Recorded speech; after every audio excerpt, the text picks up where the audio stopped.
지난 주일날 식당에 갔다가 제가 깜짝 놀랐습니다. 제 생일이 그 주간에 있다고 해서 미역국을 끓여주셨더라고요. 제가 그 미역국을 먹으면서 참 마음으로 깊이 감동을 했습니다. 그러면서 전국에서 목사 생일이라고 해서 교회 식당에서 미역국 끓여주는 교회는 우리 교회밖에 없겠구나. 그렇게 생각을 하니까 제가 참 복받은 목사더라고요. 참 감사합니다. 그런데 사실 제 생일은 별것이 아니지만 진짜 중요한 분의 생일이 다가오고 있습니다. 누굽니까? 바로 예수님이십니다. 예수님의 생일을 우리가 성탄이라고 말을 합니다. 그런데 이 성탄절날 1세기 유대 땅에서는 큰 소동이 있었습니다. 바로 동방에서부터 박사들이 예루살렘으로 찾아온 것이죠. 오늘 우리가 읽은 이 본문 가운데서는 동방 박사에 대한 이야기를 다뤄주고 있습니다. 오늘 이 본문을 우리가 함께 묵상을 하면서 우리 인생 가운데 진정한 경배라고 하는 것이 무엇인가 하는 것에 대해 우리가 함께 생각을 해보고 은혜를 받기를 원합니다. 여러분, 오늘 본문의 배경이 어떻게 됩니까? 오늘 이 마태복음을 기록한 마태는 오늘 본문을 쓰면서 이 배경을 이렇게 기록을 해 주었습니다. 1절 말씀.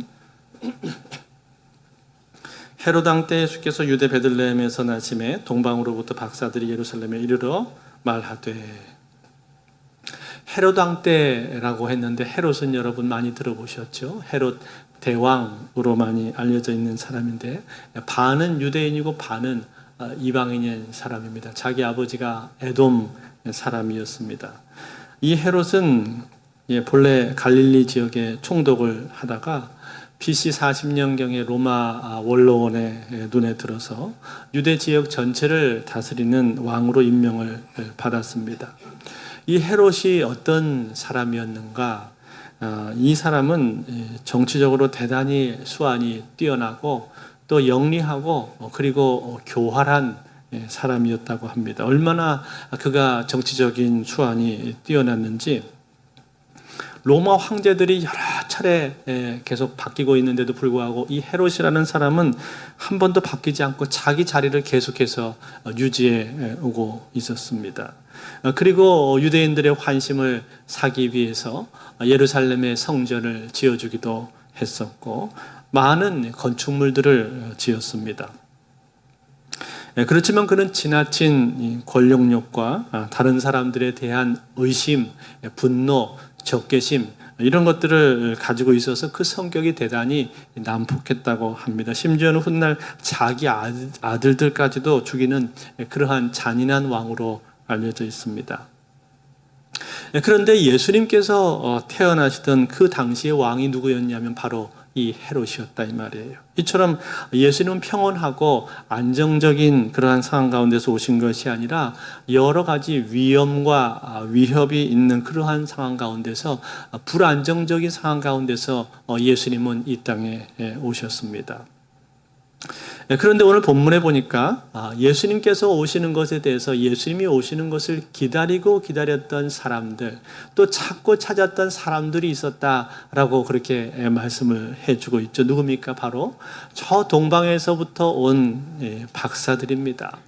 아까 우리가 1절 하반절에서 본 것과 같이 동방으로부터 박사들이 예루살렘에 이르러라고 말을 했는데 그 동방에서 온 박사들이 예루살렘까지 와서 제일 처음에 그들이 한 일이 무엇이었습니까? 오늘 본문 2절에 보니까 이렇게 기록을 해주고 있는데 2절 말씀 우리 한번 같이 볼까요? 같이 한번 읽어보겠습니다. 시작. 유대인의 왕으로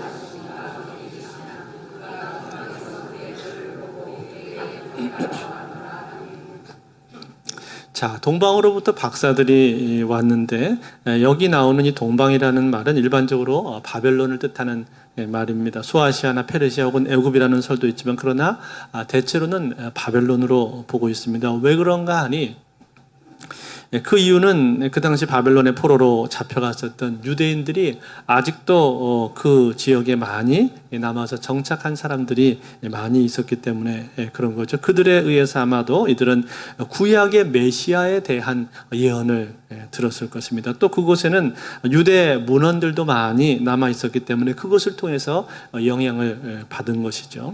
이 박사들이 찾아와서 말을 합니다. 유대인의 왕으로 나실 이가 어디 계시냐? 우리가 별을 보고 그에게 경배하러 왔노라.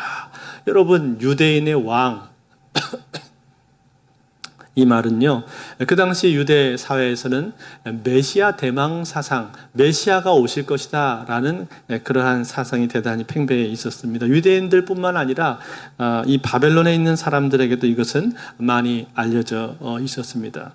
그런데 이 메시아에 대해서 유대인들은 뭐라고 불렀는가 하니 다윗의 자손이다 그렇게 불렀고요.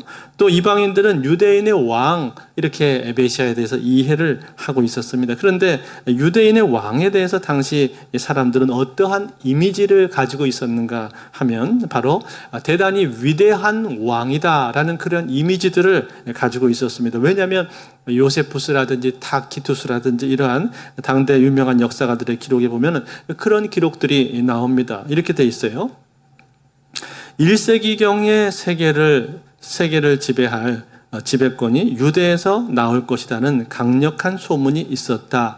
이런 기록이 이 역사가들의 기록 가운데 보면 남아 있습니다. 때문에 이 박사들은 이런 내용들에 대해서 익히 들어서 잘 알고 있었을 것입니다. 거기에다가 구약 성경이라든지 여러 유대 문헌들을 통해서 그것을 연구하는 가운데 유대인의 왕이 오실 때가 되었다라는 것을 그들은 직감을 한 것이죠. 그리고 그분이 오시는 것은 별과 관련이 있다, 그렇게 생각을 했습니다. 아마 이것은 민수기 24장 17절에 영향을 받았을 것 같은데, 민수기 24장 17절 말씀에 보면은 이런 내용이 나옵니다. 한 가운데 부분을 잘 보시면 이렇게 돼 있죠. 한 별이 야곱에게서 나오며 한 규가 이스라엘에게서 일어나서, 이런 걸 보면서 별하고 연관을 지었다, 그런 말이에요. 그러니까 여러분, 이 박사들은 어떤 사람이겠습니까? 이 사람들은 틀림없이 별을 연구하는 점성술사였을 가능성이 높습니다. 단순히 구약에 등장하는 박수나 술객들 그런 정도가 아니라 이들은 별을 전문적으로 연구하는 천문학자들이었다, 그런 말이에요.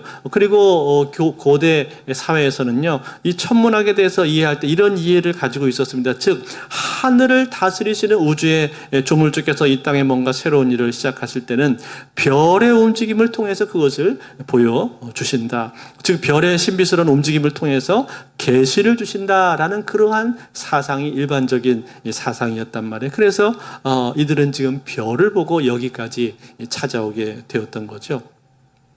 여러분, 이 동방 박사들은요, 그 당시 이 바벨론 사회에서는 꽤 지체가 높고 존경받는 그런 위치에 있었던 사람들입니다.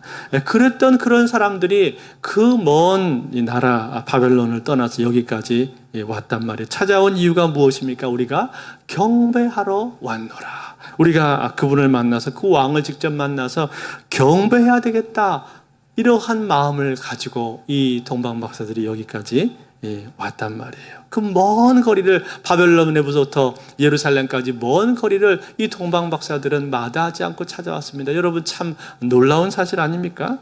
여기 나오는 이 동방 박사들, 이 사람들의 모습, 그것이 오늘 이 동방 박사들이 보여주고 있는 경배에 대한 태도인 것입니다. 경배하기 위해서, 그 왕을 만나서 내가 경배하기 위해서 이 사람들이 찾아온 거죠. 그러니 여러분, 한번 생각을 해보세요. 이 사람들이 유대 땅에 왔을 때 어떻게 사람들이 이 사람들을 몰라볼 수가 있겠습니까? 복장부터가 일단 바벨론 사람들이기 때문에 특이했을 것이고, 거기다가 별을 연구하는 박사들이니 아마 거기에 걸맞는 품위와 품격을 갖추고 있었겠죠. 머리에는 아마 터번을 쓰고 또 수염도 나고 모습이 상당히 남달랐을 겁니다. 그러한 사람들이 와가지고는 유대인의 왕이 어디 계시냐고 찾고 있으니 눈에 띌 수밖에 없는 거죠. 이방인들이 왔으니까. 이들의 그 숫자가 몇 명이었는가에 대해서는 나와 있지가 않습니다. 우리는 보통 3명으로 알고 있죠. 동방박사 3사람 그렇게 알고 있는데, 그런데 이것은 이 동방박사가 드린 예물이 3가지이기 때문에 보통 그렇게 생각을 하는 것이고, 성경에서는 정확한 인원은 밝혀주고 있지를 않습니다. 제가 어렸을 적에 이 성탄절 날 동방박사 나오는 선곡을 한번 한 적이 있었는데, 그때도 동방박사는 딱 3명이더라고요. 저는 아쉽게도 동방박사에 간택되지를 못해서 그 역할을 하지를 못했습니다. 제가 맡은 역할은 행인 2였는데 제 대사는 딱 한마디, 잘은 모르겠지만 저쪽으로 간 것 같은데요. 그 한마디를 하기 위해서 얼마나 연습을 많이 했는지. 그런데 여러분, 이 동방 박사들이 왔다는 그 소식을 누가 듣게 되었습니까? 헤롯이 들었단 말이에요. 그 당시 유대를 다스리고 있던 왕이었는데, 왕이었던 헤롯이 이 소식을 듣게 된 겁니다. 오늘 3절에 나오는데 이렇게 되어 있어요. 헤롯과 온 예루살렘이 듣고 소동한지라. 소동했다, 이 말은 굉장히 당황해하고 불안해하고 또 어지러운 그런 상황의 모습을 보여주는 거죠. 지금 난리가 난 겁니다.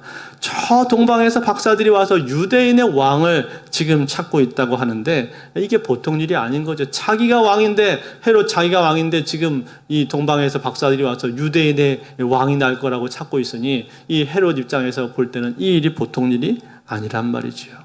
너무 깜짝 놀라서 이 헤롯이 어떻게 합니까? 사람들을 부릅니다. 누구를 불렀는가? 대제사장들하고 그 다음에 서기관들을 불렀다고 말합니다. 그래서 헤롯이 이 종교 지도자들을 잔뜩 불러다 놓고는 말을 합니다. 지금 저 동방에서 박사들이 와가지고는 유대인의 왕으로 나실 메시아를 찾고 있다고 하는데, 너희들은 그것에 대해서 알고 있느냐? 그 메시아라고 하는 이가 어디서 나도록 예언이 되어 있느냐? 그랬더니 고민할 겨를도 없이 대본에 그냥 대답이 툭 튀어 나와버립니다. 오늘 5절과 6절인데 이렇게 대답을 해요. 이르되 유대 베들레헴이오니 이는 선지자로 이렇게 기록된 바, 또 유대 땅 베들레헴아 너는 유대 고을 중에서 가장 작지 아니하도다. 내게서 한 다스리는 자가 나와서 내 백성 이스라엘의 목자가 되리라 하였음이니이다.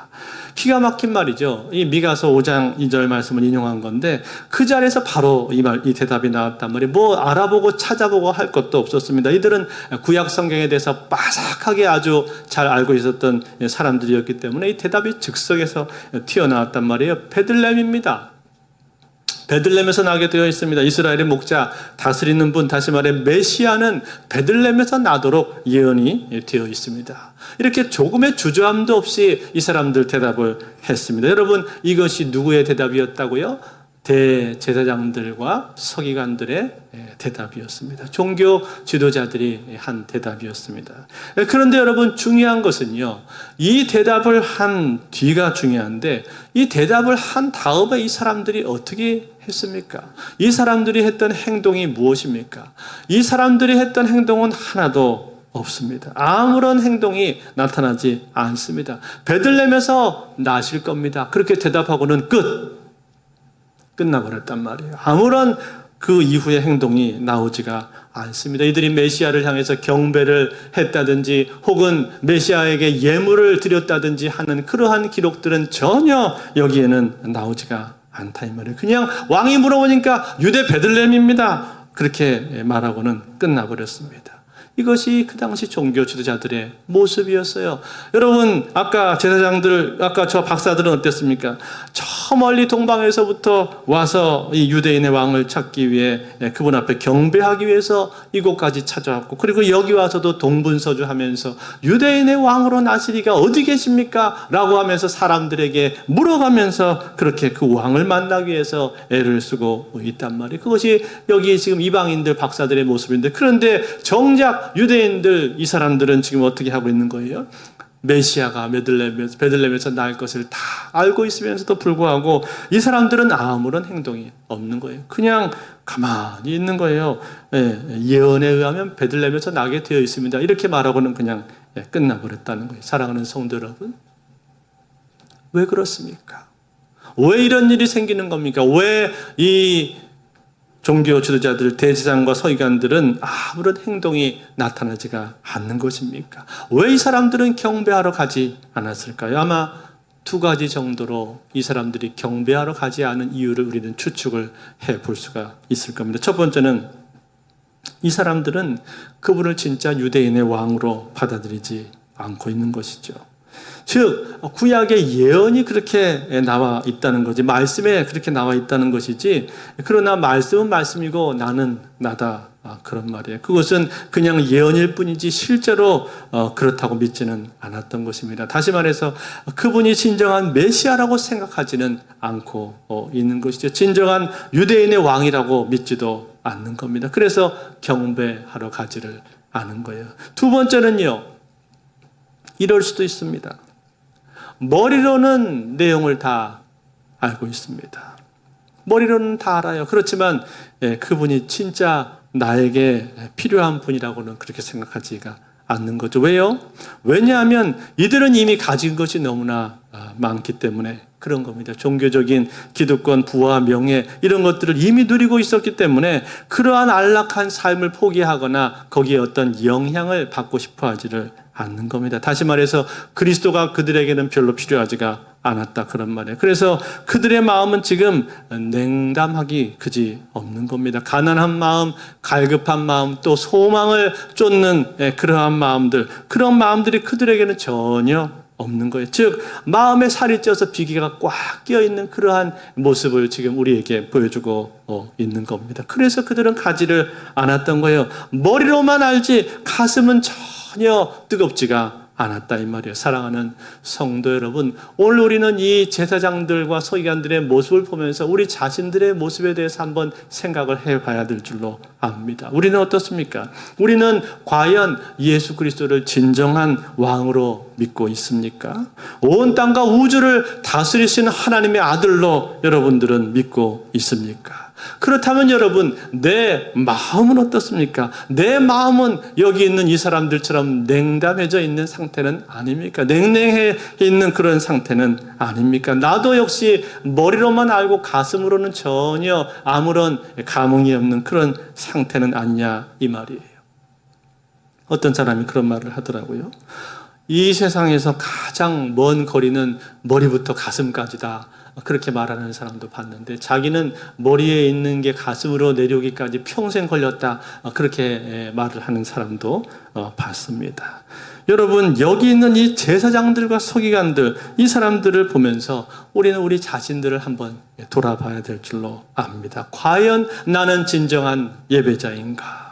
나는 그분을 향한 진정한 사랑과 열정이 있는가? 그분을 향해서 드리는 내 마음의 정성이 있는가? 그리고 그분을 향해서 나는 경배하고 있는가에 대해서 우리는 진지하게 나 자신에게 물어봐야 될 줄로 압니다. 그렇다면 여러분, 주님을 향해서 우리가 경배한다고 말을 했는데, 경배한다는 말이 무슨 뜻입니까? 경배한다는 것이 주는 의미가 무엇입니까? 첫 번째로 여러분, 경배한다라는 것은요, 그것은 주님을 귀하게 여긴다, 그런 뜻입니다. 귀하게 여긴다.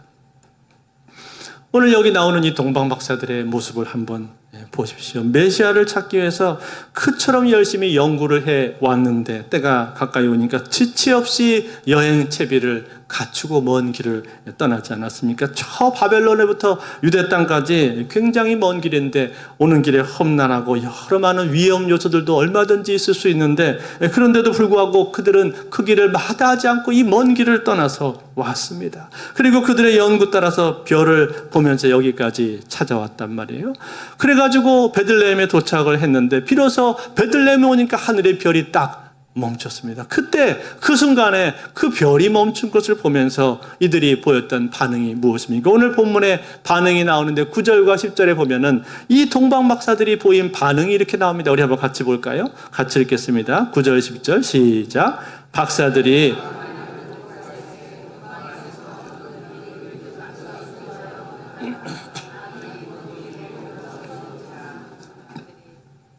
그들이 별을 보고 매우 크게 기뻐하고 기뻐하더라. 아멘. 여러분, 뭐라고 말을 했습니까? 그들이 별을 보고 매우 크게 기뻐하고 기뻐하더라. 영어 성경에 보니까 이렇게 되어 있어요. They rejoiced with exceeding great joy. 너무나 큰 기쁨이 흘러넘쳤다 이렇게 표현을 했어요. NIV에서는 overjoyed, 기쁨이 막 넘쳐버렸다 이 말이에요. 넘쳐버렸다 이 말이에요. 그렇게 표현할 정도로 이 동방 박사들의 마음에는 주체할 수 없는 그러한 기쁨이 그들 가운데 터져 나왔다는 거예요. 사랑하는 성도들, 왜 그렇습니까? 뭐가 그렇게 기쁜 거예요? 왜 이렇게 동방 박사들은 그 별이 멈췄을 때 이렇게 이 기쁨이 흘러 넘쳐서 터질 정도로 그렇게 기뻐하고 있는 이유가 도대체 무엇입니까? 그건 다른 게 아닙니다. 그들이 생각하고 있는 그 메시아가 그렇게 귀한 분이라는 얘기예요. 너무나 귀한 분이라고 생각을 했기 때문에 그 귀한 분을 만나니까 그렇게 기쁨이 흘러 넘쳤다는 겁니다. 그래서 그 기쁨을 감추지를 못하고 있습니다. 여러분, 바로 이겁니다. 경배라고 하는 것은 바로 이런 거예요. 내가 귀하게 생각하시는 그분을 보면서 기뻐하는 것. 이게 바로 경배인 겁니다. 사랑하는 성도 여러분, 오늘 우리는 어떻습니까? 우리는 그분을 귀하게 여기고 있습니까? 그분을 귀하게 여긴다면 그 사람은 성탄을 기뻐할 것입니다. 그분을 귀하게 여긴다면 그 사람은 하나님 앞에 날마다 예배하는 것을 기뻐할 것입니다. 내가 기쁘고 기쁘다, 기쁨이 흘러 넘친다, 터져 나온다 할 정도로 그렇게 하나님 앞에 나오는 것을 기뻐하게 될 것입니다. 그것이 바로 경배하는 사람의 모습이라는 거예요. 두 번째입니다. 두 번째로 경배한다는 것은요, 가장 귀한 것을 드리는 것을 말합니다. 오늘 여러분이 동방 박사들이 아기를 만났을 때 어떻게 했습니까? 경배하고 그 앞에 귀한 예물을 드렸다. 그렇게 말하고 있죠. 11절 말씀 같이 보겠습니다. 11절 같이 한번 읽겠습니다. 시작. 집에 들어가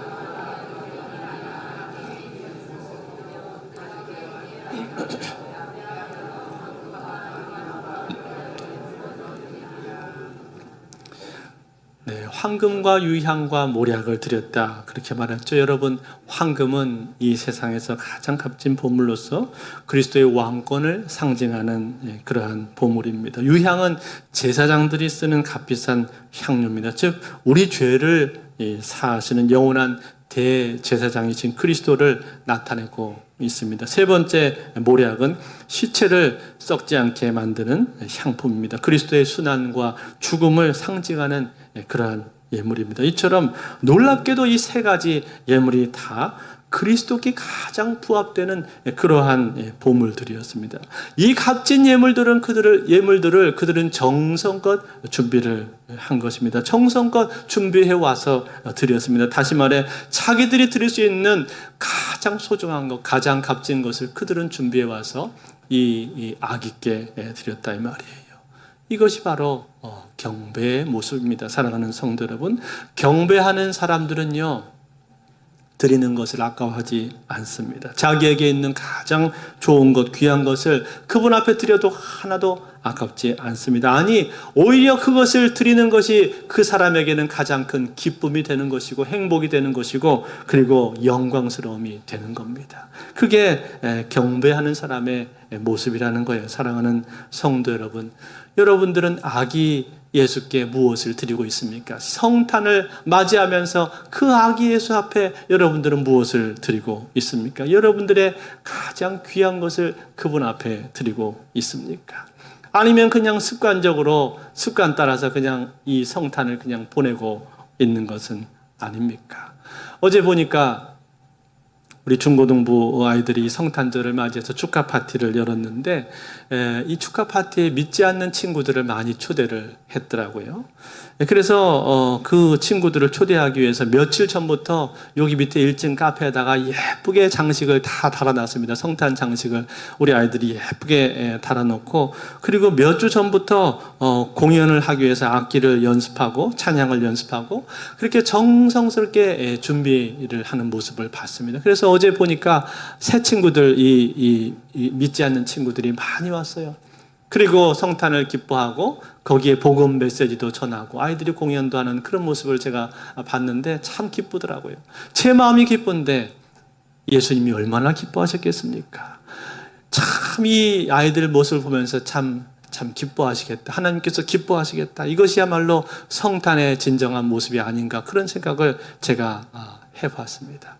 또 오늘 오후가 되면은 우리 주일학교 아이들이 정성껏 그동안 준비한 그 찬양과 율동과 공연을 또 하나님 앞에 하게 될 텐데 그 아이들의 마음 그리고 그것을 준비시키는 선생님들의 마음, 그 마음을 우리 하나님 기쁘게 받으실 줄로 믿습니다. 그것이야말로 주님께 경배드리는 모습 아니겠습니까? 오늘 우리는 그 자리에 와서 우리 아이들이 찬양하는 모습을 보면서 그 아기에서 오신 기쁨을 함께 누리면서 감사할 때 우리도 역시 그것이 하나님 앞에 드리는 경배의 모습이 될 줄로 믿습니다. 이제 마지막 세 번째입니다. 세 번째로 경배한다 라는 것은요, 그것은 그분의 말씀에 순종하는 것입니다. 오늘 이 동방 박사들이 예수님 만나고 나서 돌아가는 길에 하나님께서 그들에게 말씀을 하십니다. 12절에 보니까 이렇게 말씀하셨어요. 그들은 꿈에 헤로데게로 돌아가지 말라 지시하심을 받아 다른 길로 고국에 돌아가니라. 꿈속에서 하나님께서 말씀을 하셨단 말이에요. 헤로데게 돌아가지 말아라. 왜 그렇습니까? 헤로데게 가면은 이 아기 예수가 위험하기 때문에 그런 거죠. 지금 죽이려고 혈안이 되어 있는 상태 아닙니까? 그래서 하나님께서 가지 말라 말씀을 하셨는데 이들은 그 말씀을 듣고 그대로 순종을 했습니다. 그래서 아기 예수를 보호하게 되었던 거죠. 사랑하는 성도 여러분, 오늘 우리가 주님께 경배한다라고 말했는데 경배한다는 것은 그냥 말로만 경배하는 것이 아닙니다. 경배하는 사람은요, 그분의 말씀에 순종하게 되어 있는 거예요. 마치 한 나라의 왕을 우리가 경배한다고 할 때 그 나라의 왕에 순종하는 복종하는 백성들이 되듯이 우리도 역시 주님을 경배한다면 그분의 말씀에 순종해야 되는 겁니다. 순종이 제사보다 낫다고 순종의 열매가 우리 삶 가운데 나타날 때 그것이야말로 경배하는 사람의 모습이 되는 겁니다. 이제 말씀 맺겠습니다. 오래전에 영국 런던에서 이런 일이 있었습니다. 폭우가 쏟아지던 어느 여름날이었습니다. 이 런던의 교회의 한 농가를 지나가던 일행들 중에서 한 사람이 이 농가 주인에게 찾아가서는 우산을 하나만 좀 빌릴 수 있냐고 부탁을 했습니다.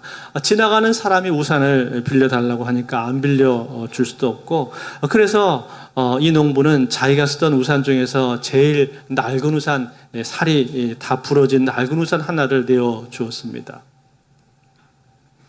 그들은 자기들의 주인인 한 여인에게 그 우산을 씌워주고는 거기를 떠났습니다. 며칠 후에 어떤 사람이 아주 예쁘게 포장이 된 편지와 함께 그가 빌려주었던 우산을 다시금 들고 돌아와서는 돌려주었습니다. 그런데 그 편지를 열어보니까 편지 안에는 이렇게 씌어져 있었습니다. 우산을 빌려주셔서 정말 감사합니다. 이런 정중한 인사와 함께 우산을 빌렸던 그 여인의 이름이 밑에 사인이 적혀 있었는데 그 사인을 보니까 거기에는 여왕 엘리자베스라고 그렇게 적혀져 있었습니다. 이 사인을 보고 이 농부는 깜짝 놀랐습니다. 그러면서 자기의 가슴을 치면서 후회를 했습니다. 만약 그분이 여왕님인 줄 알았더라면 내가 가진 우산 중에서 가장 좋은 우산을 그분께 드렸을 텐데, 최고의 것으로 그분을 경배를 했을 텐데, 이렇게 말하면서 그는 후회를 했다고 합니다. 사랑하는 성도 여러분, 그렇습니다. 우리에게 찾아오신 예수님은요, 진정한 왕이십니다. 왕 중의 왕이시요 주 중의 주이시요 그리고 살아계신 하나님의 아들이신 줄로 믿습니다.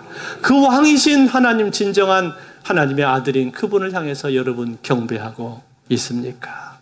이 성탄을 맞이해서 우리가 온전한 경배를 그분께 드리고 있습니까? 우리가 그분을 경배한다면 우리는 그분을 귀하게 여겨야 할 것이고, 그리고 우리가 그분을 경배한다면 내가 그분을 향해서 드릴 수 있는 가장 좋은 것, 귀한 것을 드릴 것입니다. 그것이 내 시간이 될 수도 있고요, 내 물질이 될 수도 있고, 아니 나 자신을 드리는 헌신이 될 수도 있습니다. 가장 귀한 것을 그분 앞에 우리는 드리게 될 것입니다. 그리고 그분의 말씀에 순종하게 될 것입니다. 그러면 그것이야말로 진짜 경배가 될 줄로 믿습니다. 이 복된 성탄을 맞이하면서 우리 주 예수 그리스도 앞에 온전히 경배하고 최고의 경배를 드리는 저와 여러분들의 삶이 되실 수 있기를 주의 이름으로 축원드립니다.